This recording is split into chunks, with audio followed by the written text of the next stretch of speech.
Good morning, Fighting Scots. My name is Jordan Sherpy Lencioni. I am the Associate Director of Alumni Engagement at Monmouth College.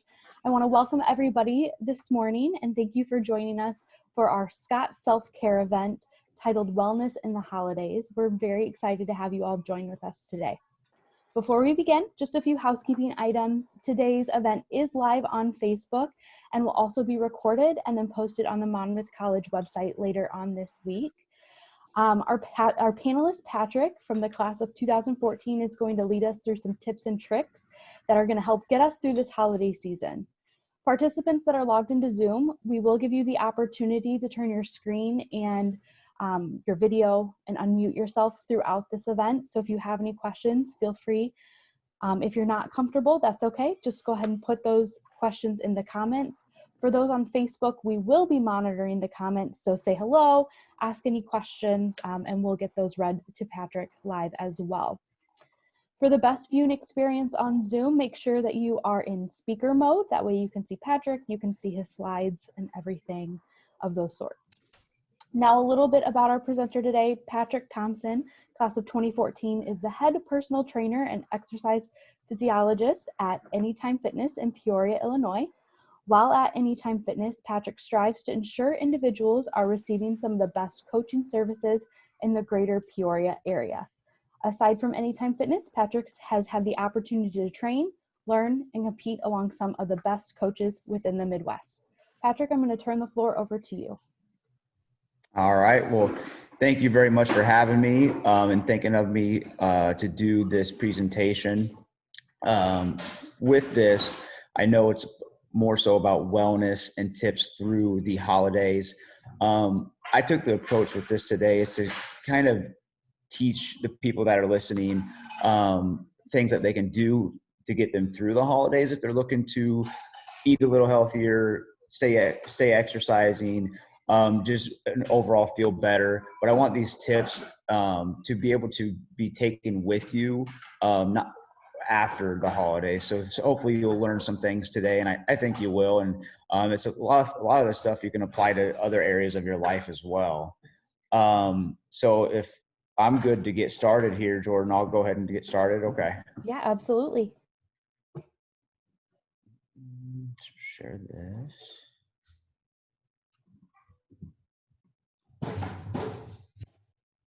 All right, cool. So like I said, I want to focus more on like the nutritional side of things for this, just because I think with people that are wanting to become healthy, nutrition is typically the number one thing that I come across with people that have an issue or a obstacle with their health and fitness.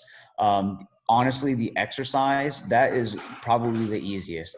I mean, if you do just go out for a walk, or do something active for 20 to 30 minutes, that's going to be something that will benefit you pretty well.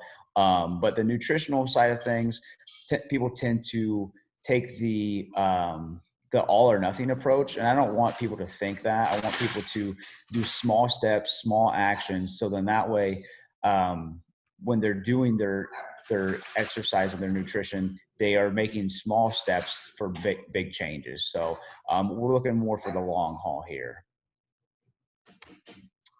So I want to talk just a little bit about like nutrition, the big three: carbohydrates, dietary fats, and proteins. So carbs come from anything like cookies, pies, starches, potatoes.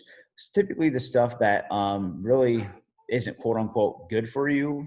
However, during this time of the year, if you are exercising and you are overeating in terms of like surplus of calories, that's okay. Use this time to build some muscle. So then that way, once you go to diet down in the spring or the warmer months, you'll be able to burn a little bit more calories, especially as we age. We want to make sure we're building enough quality muscle. So then that way our joints are not being affected as we age. Dietary fats, avocados, butters, fish, peanut butter. And then fats are definitely a hidden ingredient for a lot of foods. I had on here potatoes for the carbs. Now, Thanksgiving's coming up. A lot of people will put butter in their potatoes. You don't think of that as a fat and carb ingredient based food, but there is sometimes a lot of butter in certain potato recipes. I'm sure a lot of you have some good recipes that you eat or know. So just kind of be aware of that.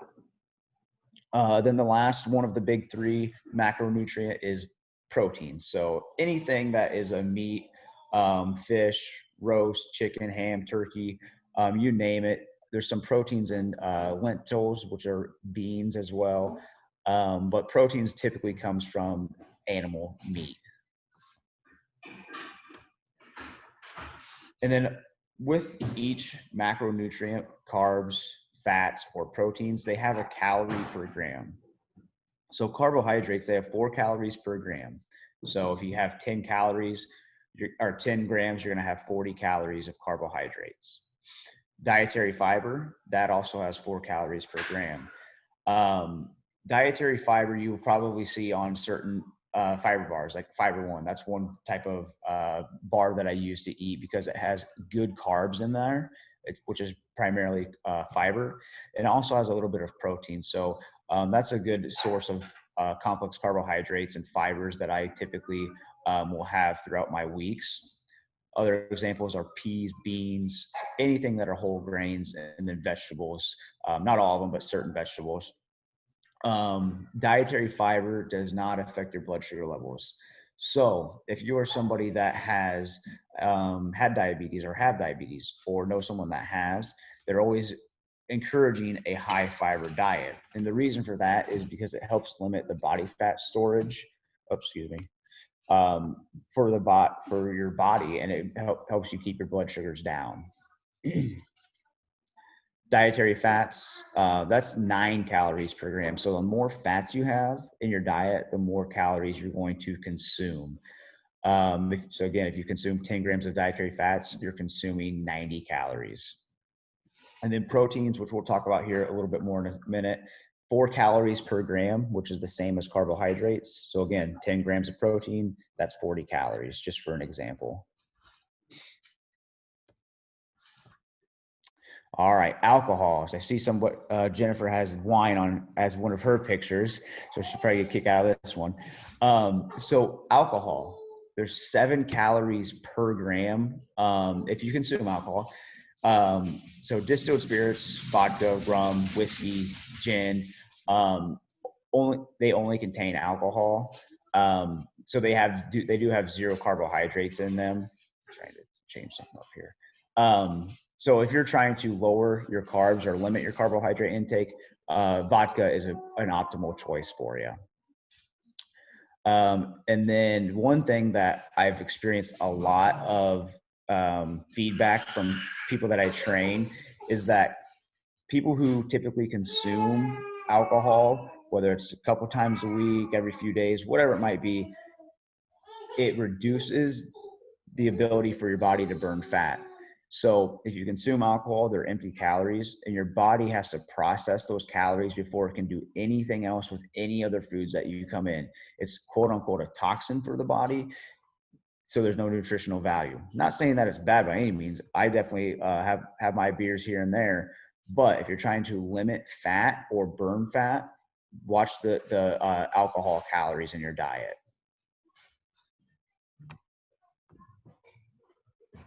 Okay, so let's kind of talk a little bit more about putting stuff into action now.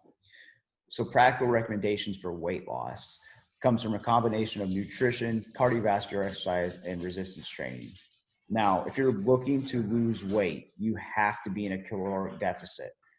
Whether you're restricting, you got to remember that foods like ketchup and other additives do have calories. So if you're like, man, I am restricting my calories a lot, and I'm tracking them, are you tracking those small ingredients such as like ketchup, ranch dressings, mayonnaise, stuff like that? Those calories can add up quite a bit. So if you're someone that eats a lot of salads too, watch those calories because you might be higher than what you actually are. But again, to lose weight, you have to be in a calorie deficit. So can you gain muscle and lose fat at the same time? Honestly, it just depends on the person, their training, their nutrition, genetics, stuff like that. Really, it just depends. So if you're looking to lose weight or lose 1 to 2 pounds or 1% of total body weight per week, you need a deficit of 500 to 1,000 calories per day. Now, a lot of times people will exercise to burn those calories, but you got to look at the nutrition as well. When you're trying to lose weight, I think exercise comes second and nutrition comes first. What we put into our bodies is how we fuel our bodies. And then if we have too much fuel, we'll have a surplus and overflow, which will become stored body fat.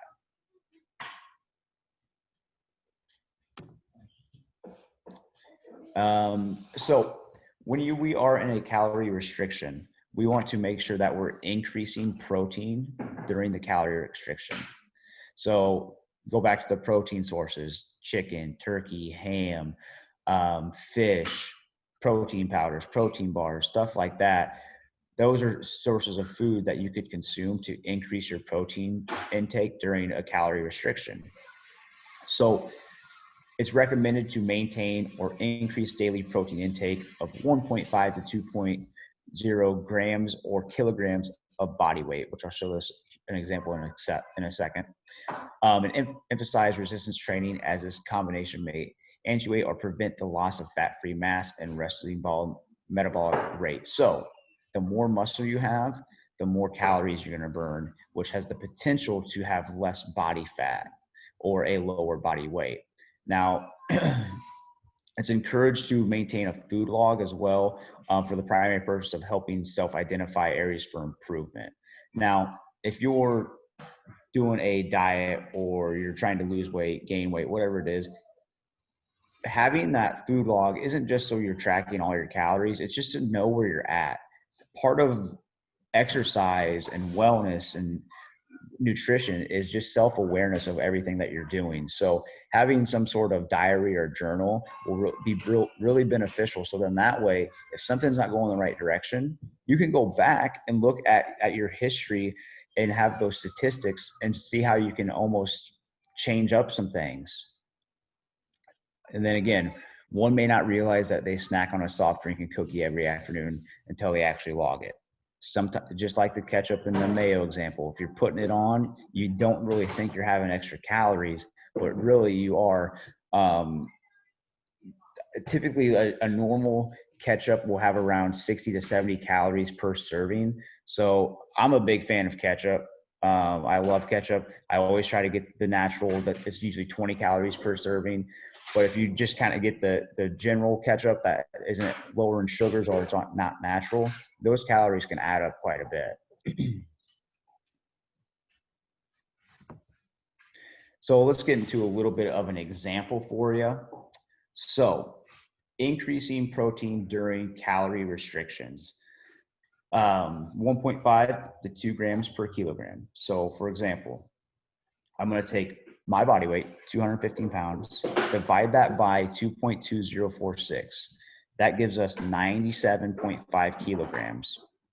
Now, this is to maintain my weight, okay? So 97.52 times 1.5 and 2, my range to maintain will be between 146 and 195 protein grams per day. Now, in the one below it, if I wanted to lose 20 pounds, I need to lower my protein grams per day. So goal weight, 195 divided by 2.2046. That's my goal weight of 88.45 kilograms. So I multiply by 1.5 and 2. Now to lose weight, I need to be anywhere between 132 and 177 protein grams per day. So just because if you're at a certain weight, you need to take what your goal weight is and multiply it by those numbers to get to where you need to be. And don't worry about too much of this. I'm going to have you guys go to a link for some homework, so to say, because I think you'll really, really appreciate that. And I have a lot of clients that have utilized it and they've had really good results from it. All right. So again, going back to the protein, it is the king of the three macronutrients, which is the fats, carbohydrates, and protein. Whether you're trying to lose weight, gain weight, the intake of protein is extremely important. Once you have your protein nailed down, you can plug in the carbohydrates and dietary fats. So you go in blocks. You got protein. This is the most important because it helps you maintain or build lean muscle. Carbohydrates helps with energy, whether it's you're sitting at your desk working or whether you are doing activities. Then the fats, that also does help with other functions of the body, but it's really important for hormone production. And if we can have optimal levels of hormones in our bodies, then they're going to function the proper way. So sources of proteins, like I said, meats, powders, bars, lentils, much more. Like I said on the previous slide, I'm going to have you guys on your own time. You'll be able to go to this link, enter in your current weight, age, gender, height, and then you'll be able to put in your goals. And then it's going to tell you exactly how many proteins, carbs, and fats that you need. And it will give you lists of carbs that are good, bad, and okay, lists of fats and carbs that are bad, good, and okay. It's a 16 or 17 page document that I think you'll be able to utilize for a long time.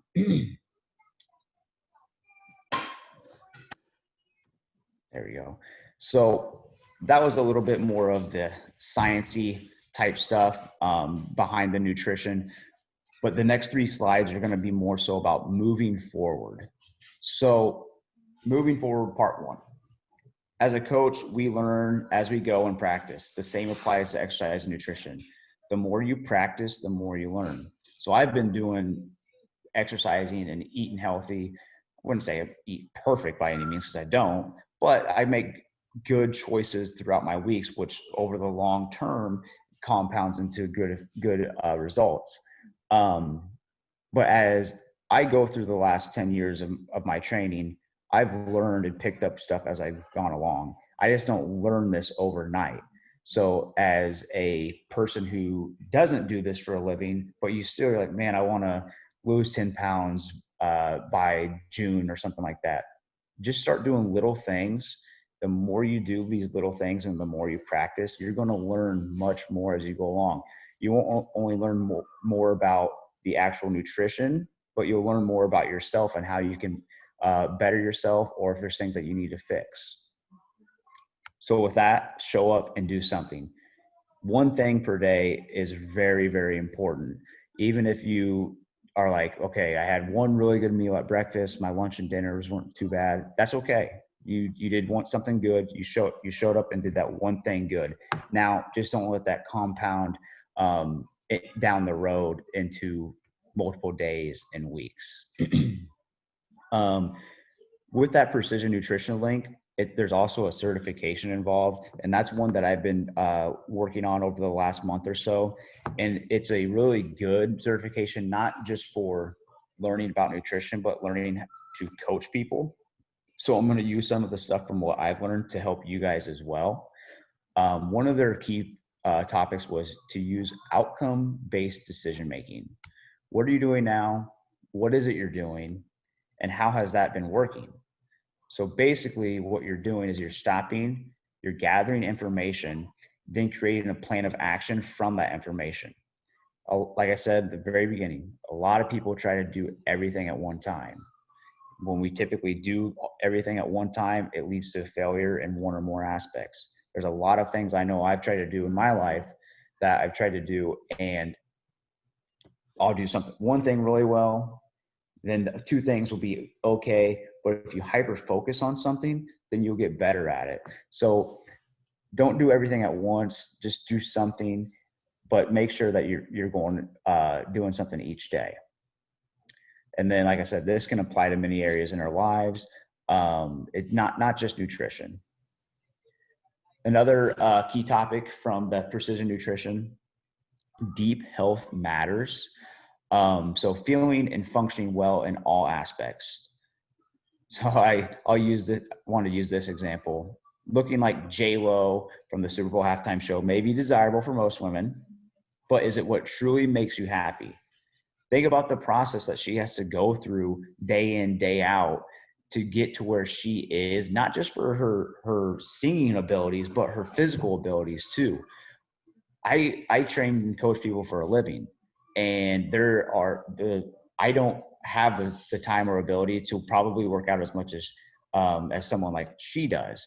So think about what it is that truly makes you happy, what you enjoy in life, and don't compare yourself to others. Find that deep health inside, so in that way you know you're feeling and functioning well in all aspects of your life. All right, moving forward, part 2, make time and take action. This is one that I think a lot of us can probably relate to, if not all of us. Make an appointment with yourself. This time can be an exercise, planning your meal prep for the week, planning your day for work, or just to simply relax, get away from technology for 15 to 20 minutes and just chill. When you do make time, it declares that you matter and that you're important, because we all are. If you don't make time, that time will be taken away from you. I wouldn't say I live by my schedule, but I really have a schedule a part of my daily regimen, because I'll put in my client training sessions, then I'll have blocks in between. And a 30-minute block, I'll put read Precision Nutrition Chapter 10. Then other block, I'll do follow-ups. Then the next block, I'll do workout for whatever I'm doing. So even though I'm going by a schedule and it's being structured, I'm making time for myself and stuff that I need. So in that way, I just don't feel like I have 10 million things in my head. It's all planned out, structured. So in that way, I just go from A to B to C to D. So in order to do that, taking a 5-minute action, a very small action today that improves you towards your goals. Typically in the morning each day, I'll pull up my calendar, and if I have any open spots, I'll try and fill those times with some productivity. Now, this can be from anything from reading those chapters, thinking about what I'm going to be having for dinner, exercising, getting something done that I didn't get done yesterday. So 5 minutes of action can lead to a lot of results down the road. For exercise and nutrition, a lot of times we look at motivation for exercise and healthy eating. Now, action comes before motivation. Do something first, and that will get the train rolling. Now, when you go to the gym, or if you don't go to the gym, sometimes the hardest part is just getting there, walking through the door.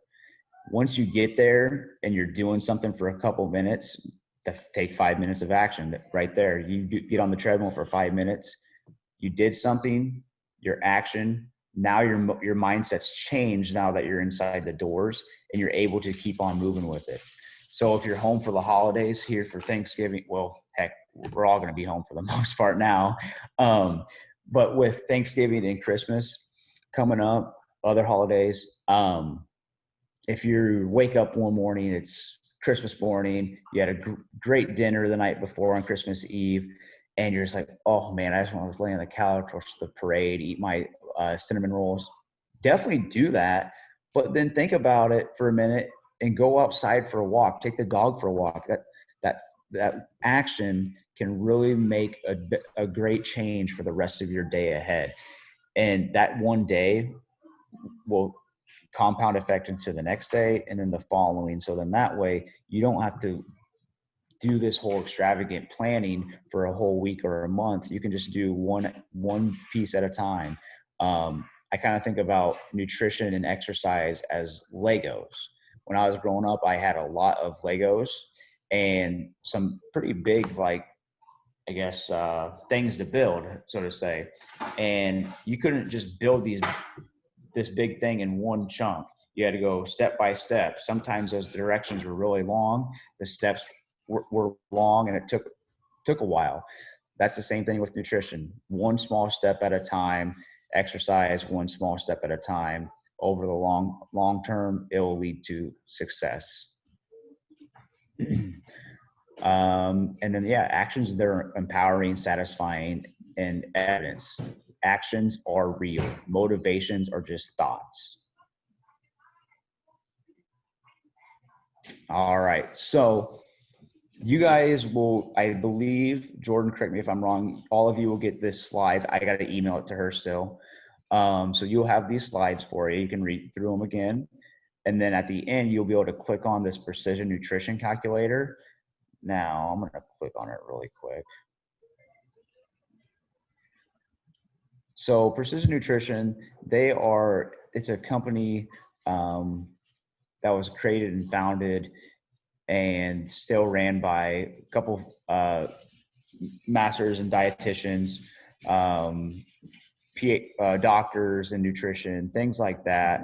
And they not only use this program and this certification for clients, but they also use it for normal everyday people, but they also use it for professional athletes. They have partnerships with the Carolina Panthers, it's an NFL football team. They have partnerships with the San Antonio Spurs, an NBA basketball team, and then a couple other pro sports. So it's really, really good whether you're trying to lose weight, change your body composition, build muscle. It's one that I've used for many clients, and it's worked extremely well. But once you click on that link, you'll just get started. When you do that, you'll get to a point. I'm just going to walk through it so you can see it and I can explain better. Just for yourself or a client, let's just do myself. Age is 28. Male. How tall am I? I'd like to say 5'11", but I don't think so. If I can do 0.5. Yeah, let's do 10.5. Oh, 5'11". How much do I weigh now? Right around 205. So what's my goal? Now, for me, I would pick the build muscle portion, which would be increased calories, but I'm going to do what probably most people would do, and it's going to be selecting either lose weight or body recomposition. But I'm going to select the lose weight. Let's say I want to get to 185. How much do you want to weigh? 185. Then this next block says by when. So it's going to give you a time frame as well. So by when, click on the little calendar. It's November 21st. If I wanted to lose 20 pounds, let's say 20 pounds divided by 1, that's 20 weeks.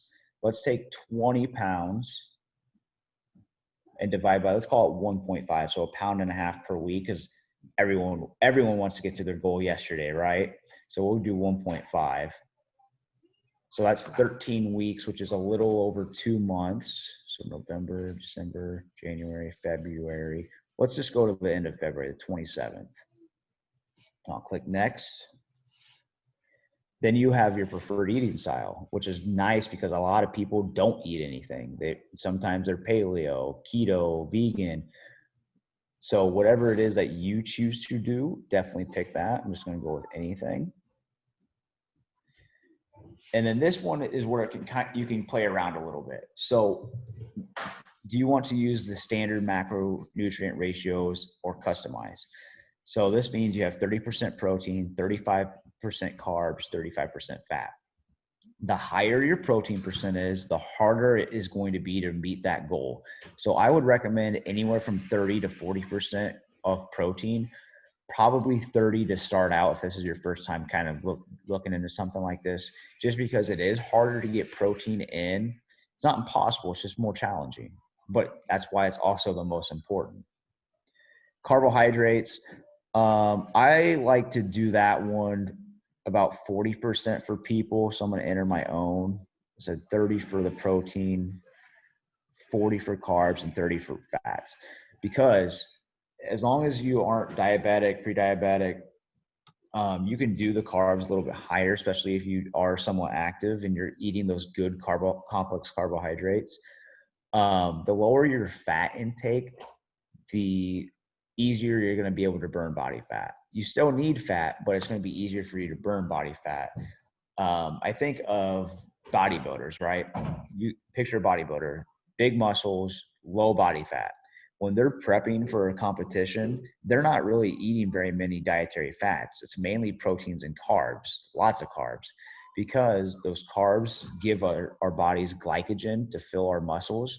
So what happens is when we're full of our muscles are full with water and glycogen, we're going to feel leaner because of that. Now, you might not necessarily be leaner, but you're going to definitely feel leaner. I feel that from personal experience. Probably 4 or 5 years ago, I was always high protein, high fats, lower spectrum of the carbs. And I just felt tired. I felt drained. I felt just like I felt weak when I was lifting, and my goal was to get stronger.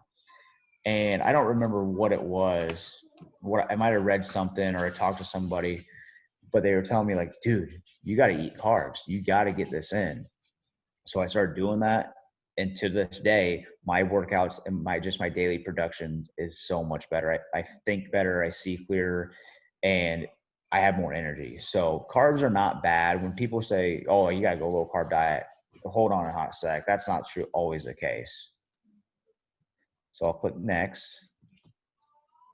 And then this one's also kind of tricky for some people because not everyone can really eat 3 or 4 meals a day. I would really try to do 3 meals per day. And if you can, set a window. So let's say you have your first meal.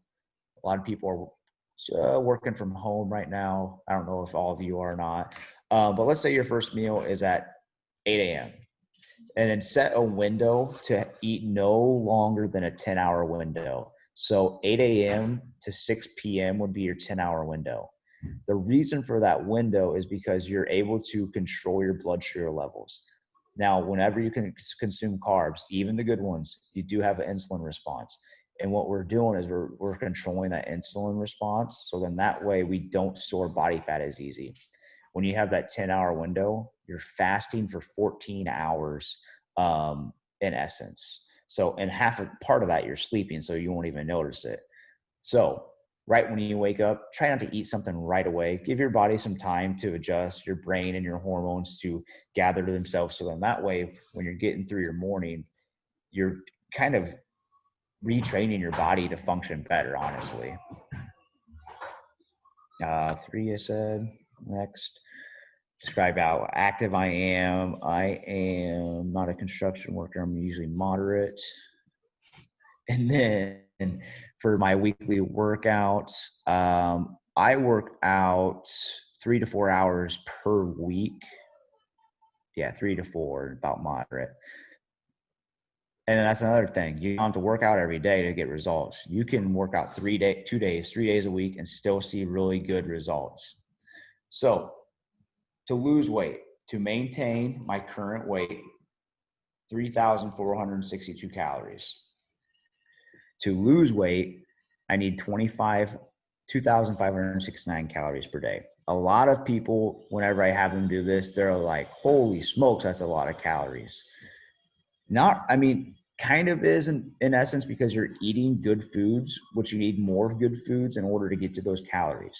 However, when you take good foods like fruits, vegetables, protein, or healthy proteins, healthy fats, you're going to fuel your body with quality ingredients, macronutrients that will not really mess with your gut health. So a lot of times when you go, I have to download it, but when you download this, it will give you healthy food choices for proteins, fats, and carbs. And when you have those healthy choices that are unprocessed, what happens is our gut health does not decrease. It stays the same. If not, it probably gets healthier. And a lot of people have started hearing it more and more nowadays that gut health is important for our immune system, our nutrition, or our daily lives. And it really is. It's very important because what we put in our body has to get digested. If it's not able to fully digest the proper way, we're not going to be able to utilize all those nutrients the proper way. So that's why you can kind of go a little bit higher in calories because you're fueling your body with good calories, not processed calories. So talks about the portion sizes. I won't dive into that too much. There's some stuff you can read on that to learn more once you get your complete guide free. Download that just to give you an idea. So here it is. Congratulations, read that. But I want to show you It does give you some meal ideas. Where to go? There. So eat more, eat some, eat less of, they do this for protein, carbs, and fats. Even if you don't track your calories and you look at the column that says eat more, and you only eat those foods on the proteins, you only eat those foods for the carbs, and you only eat those foods for the fats. Eating more of those, they're going to be healthier for you.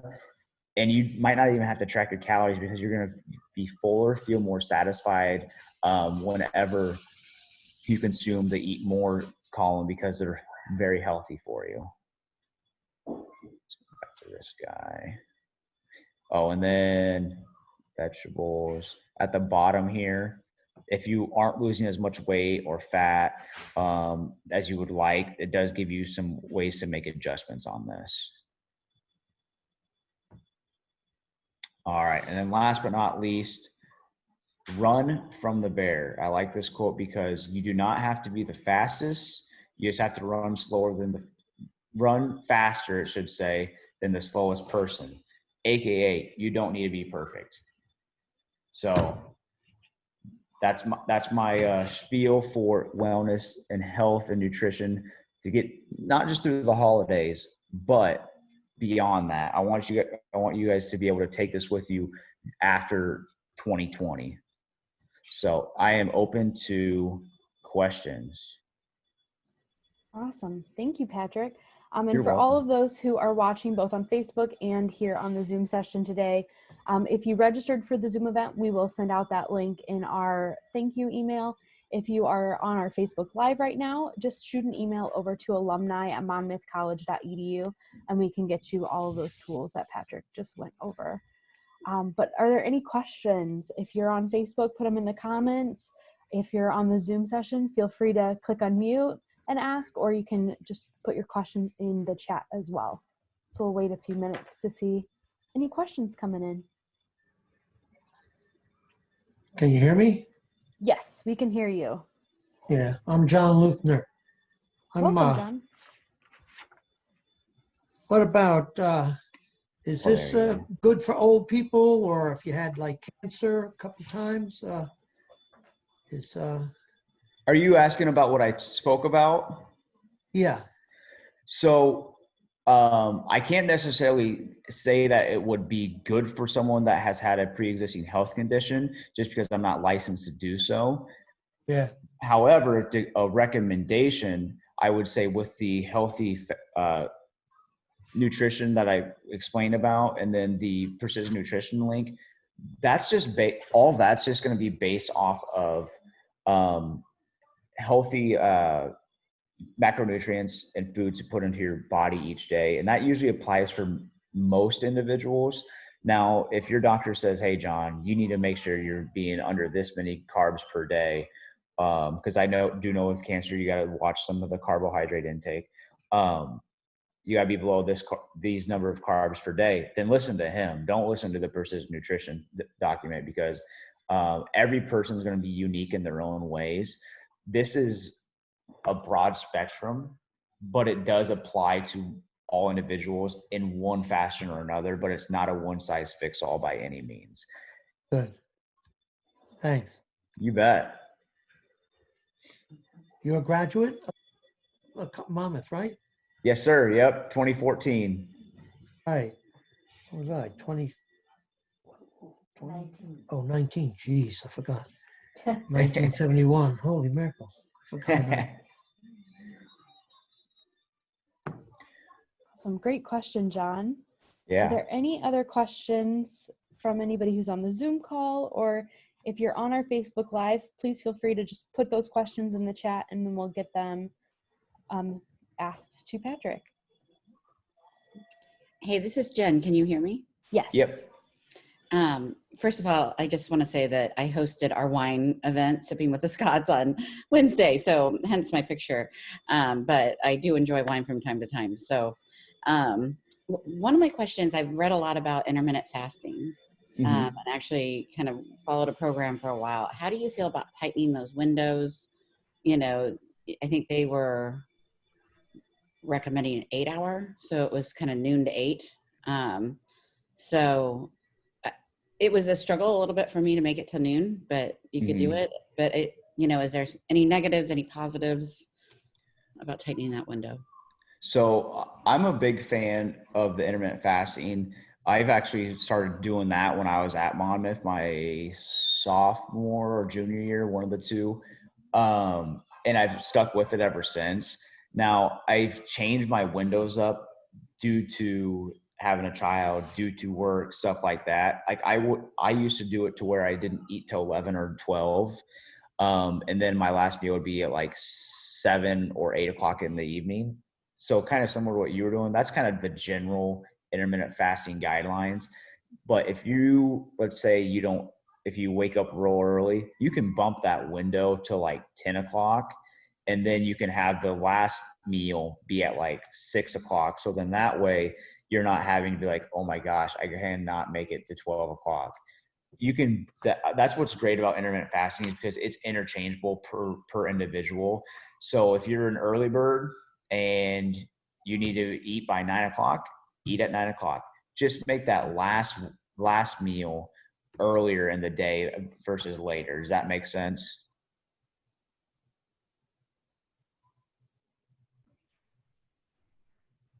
Awesome. Thanks, Jen. Any additional questions? And if questions come up though later on, or if you want to ask me more privately, my email is at the end of the slide there. And you can always send me a message. Happy to answer questions for people. I know sometimes with like nutrition and exercise, it can sometimes be more of a personal thing. I know like working with people one-to-one, sometimes it's just hard for them to come to the gym because they don't feel confident doing so. And so I'm able to answer questions outside of here as well. Perfect. Just another question I have. I mean, have you kind of expanded your market with personal training to beyond local? Yeah. So I grew up in Roseville. I'm sure you know my parents a little bit. I have a lot of people that do online training, virtual through my app, and it's whether they follow the workouts I provide for them, or if it's over FaceTime, or if it's just to kind of help them with their exercise or nutrition throughout the weeks. So I have a lot of people back home, some people up in Chicago, kind of all over the place. Great. Okay, good to know. Thank you. You bet.